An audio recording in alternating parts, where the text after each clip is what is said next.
Kita siapkan alat dan bahan.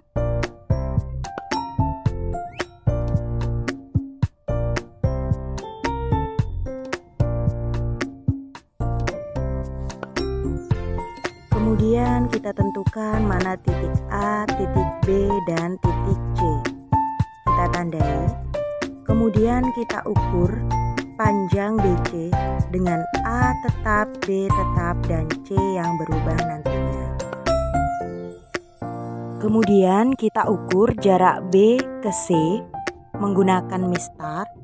Berapa jaraknya kita tulis di tabel pengamatan.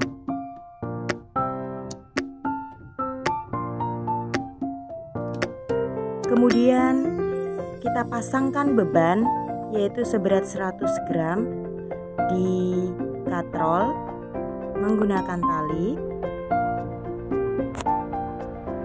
Setelah disiapkan, beban sudah ditalikan dan dipasangkan ke katrol. Nah, saat ini kita persiapan menjatuhkan beban ke titik C dan stopwatch harus sudah bersiap-siap karena untuk menghitung kecepatan benda yang jatuh ke titik C. Nah, di sini bisa dilihat persiapan menjatuhkan beban dan stopwatch siap untuk menghitung kecepatannya. Bisa dilihat 1, 2, 3. Beban dijatuhkan dan stopwatch menghitung berapa kecepatan benda yang jatuh ke bawah, yaitu ke titik C.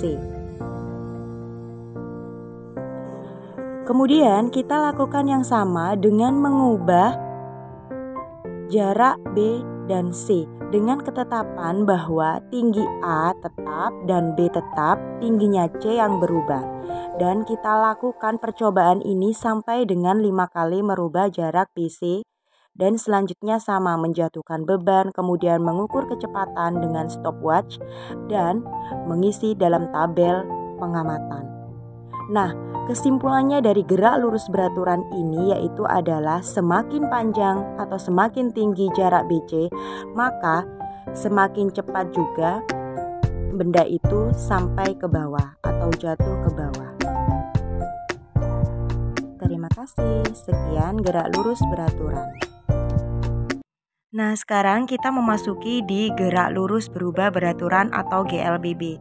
Sama, kita juga memulai dengan menandai titik A, B, dan C dengan ketentuan bahwa ukuran AB harus lebih besar dari panjang BC. Dengan kata lain, titik BC nanti akan berubah sebanyak 5 kali pengukuran dan titik B akan perlahan mendekati titik C. Kemudian tetap sama, kita menautkan beban atau meletakkan beban pada katrol dengan beban berat 100 gram. Kita kaitkan di katrol dan kita tali bebannya agar menggantung.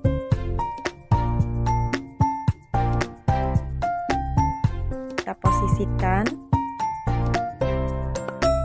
dengan posisi yang enak dan benar. Dan teman-teman bersiap-siap stopwatch. Kemudian menghitung jarak, kecepatan beban yang jatuh dari titik A ke titik B. Kemudian kita catat sesuai dengan di stopwatch, kita masukkan ke dalam tabel pengamatan.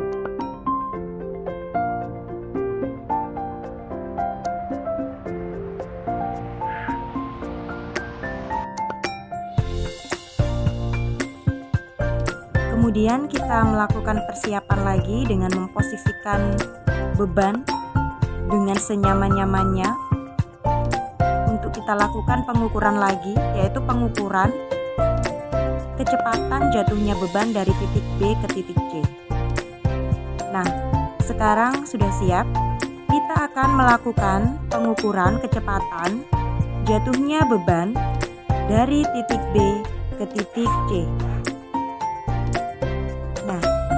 Selanjutnya kita catat berapa kecepatannya yang sudah terhitung di stopwatch dan memasukkan ke dalam tabel pengamatan. Selanjutnya seperti itu dengan mengubah titik B yang semakin mendekati titik C. Kemudian kita mengukur jarak jatuh, mengukur kecepatan dari jarak A ke B, kemudian B ke C. Selanjutnya kita lakukan dengan 5 kali pengukuran.